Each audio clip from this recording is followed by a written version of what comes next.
আসসালামু আলাইকুম। আজকে আয়োজনে দেখাচ্ছি চিংড়ি মাছ দিয়ে লতি রান্নার রেসিপি। অনেকে লতি পছন্দ করেন কিন্তু গলা চুলকায়, এর জন্য খেতে পারেন না। আমি টিপ সহকারে খুব সহজভাবে দেখিয়ে দেওয়ার চেষ্টা করেছি। আপনারা একবার হলো আমার এই রেসিপিটা একবার ট্রাই করে দেখতে পারেন, খুবই মজাদার ও সুস্বাদু হয়ে থাকে। তো শুরু করা যাক। প্রথমে একটা প্যান নিয়েছি, যখন তেল দিয়ে দিচ্ছি, তারপর তেলটা গরম হয়ে আসলে আমি একটা রসুন থেতু করে নিয়েছি, সেটা দিয়ে দিচ্ছি। লতি রান্না অবশ্যই রসুনটা ব্যবহার করার চেষ্টা করবেন, এতে গলা চুলকানোটা অনেকটা কমে যায়। যখন রসুনটা একটু ব্রাউন হয়ে আসবে তখন আমি পেঁয়াজ কুচি 3-4টা কাঁচামরিচ ফালি করে নিয়েছি, সেটা দিয়ে একটু নেড়ে চেড়ে মিশিয়ে নেব এবং পেঁয়াজটাকে ভাজতে থাকবো। যখন একটু নরম হয়ে আসবে তখন 1 টিস্পুন আদা বাটা, 1 টিস্পুন রসুন বাটা দিয়ে নেড়ে চেড়ে মিশিয়ে নেব, যাতে আদা রসুনের একটা কাঁচা গন্ধ থাকে সেটা দূর হয়ে যায়।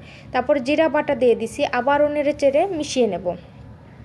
মিশিয়ে নেওয়ার পর আমি 1 টিস্পুন হলুদের গুঁড়া, 1 টিস্পুন লাল মরিচের গুঁড়া, 1 টিস্পুন ধনিয়া গুঁড়া দিয়ে দিচ্ছি এবং নেড়ে চেড়ে মিশিয়ে নিচ্ছি। মশলাটা যাতে পুড়ে না যায় সেজন্য একটু পানি দিয়ে মশলাটাকে কিছুক্ষণ ভুনতে থাকবো।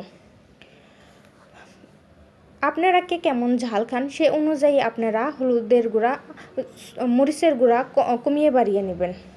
তারপর মশলাটাকে কিছুক্ষণ ভুনার পর যখন তেল ছেড়ে দেবে তখন আমি চিংড়ি মাছগুলো দিয়ে দিব। চিংড়ি মাছগুলো দিয়ে একটু নেড়ে চেড়ে মিশিয়ে নেব। চিংড়ি মাছগুলো যখন একটু লাল হয়ে আসবে তখন আমি লতিগুলো দিয়ে দিব। আমি লতিগুলো বেছে কিছুক্ষণ লবণ মেখে রেখেছিলাম, তারপর গরম পানি দিয়ে ধুয়ে দিয়ে দিচ্ছি। আপনারা চেষ্টা করবেন সবসময় লতি বাছার পর কিছুক্ষণ লবণ মাখিয়ে দিতে। তারপর একটু লবণ দিয়ে দিচ্ছি, লবণটা দিয়ে আবারও নেড়ে চেড়ে মিশিয়ে নিচ্ছি। আপনারা লতিতে লবণ মাখিয়ে রাখার পর কিছুক্ষণ রাখার পর গরম পানিতে ধোয়ার চেষ্টা করবেন, এতে গলা চুলকানোর ভাবটা অনেকটা কমে যায়। তারপর এভাবে আমি নেড়ে চেড়ে কিছুক্ষণ লতি এবং চিংড়ি মাছটাকে ভাজতে থাকবো।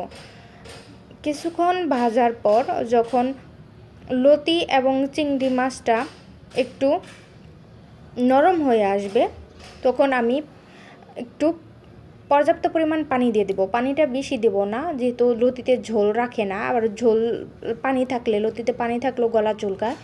চেষ্টা করবেন লতিতে পানি না রাখার জন্য, একদম শুকিয়ে ফেলার জন্য। এভাবে আমি কিছুক্ষণ রান্না করতে থাকবো। ভিডিওটি যদি ভালো লাগে লাইক, কমেন্ট, ফ্যামিলি অ্যান্ড ফ্রেন্ডদের মাঝে শেয়ার করবেন। যারা চ্যানেলটি সাবস্ক্রাইব করেন নাই সাবস্ক্রাইব করে যাবেন, যারা সাবস্ক্রাইব করেছেন তাদেরকে অসংখ্য ধন্যবাদ। তারপর আমি ভাজা জিরার গুঁড়া দিয়েছি। আপনারা এ পর্যায়ে লেবুর রস দিয়ে দিবেন। লেবুর রস দিলে গলা চুলকানোটাও কমে যায় এবং নামানোর আগেই দিবেন। এতক্ষণ ভিডিওটি দেখার জন্য ধন্যবাদ। আল্লাহ হাফেজ।